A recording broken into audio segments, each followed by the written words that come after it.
Well, older women have a lot of one thing that younger people don't have, and that is memories. And I've got 74 years worth of memories stored in my mind and also on my computer. And this is what happened recently that was really, really interesting. Most of the time we keep our emotions kind of, in place, and we keep them at a high level. But then when you go deeper, there can be some very beautiful and intense emotion. But anyway, my son asked me if I could check on his schools that he'd gone to. He was filling in some paperwork, and I had to go back to elementary school and high school and give the names.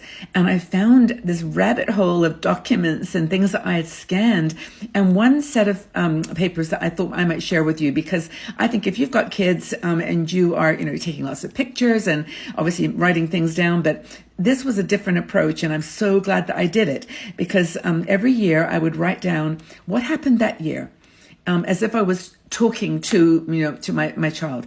And it was like, well, this year we went on this journey and we did this and we traveled here, and you started this school and you were having some challenges here and you had this teacher, and just like really detailed things.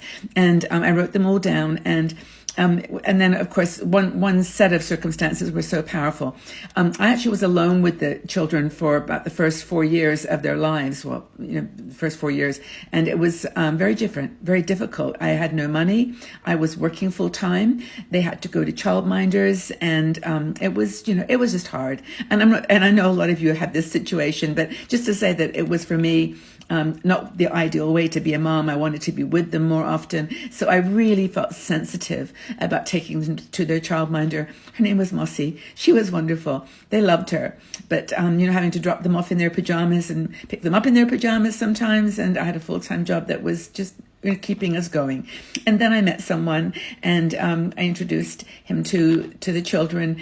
And my oldest son was 6 and 2. The other one was 2, but it was really a challenge. And so you could see the notes starting to evolve. Like, this person is in our lives now. I love him very much. He wants to become your dad.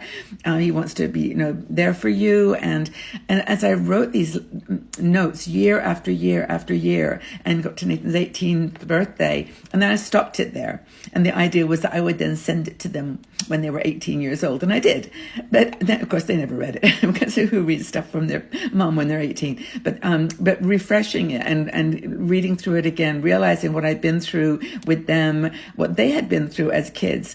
And, we always do this thing like, oh, I didn't do enough, or I could have done more, or, I kind of failed as a mom. It just made me realize that we all are doing the best we can. And I'm getting so emotional even talking about it. But I have those beautiful memories. They were lovely.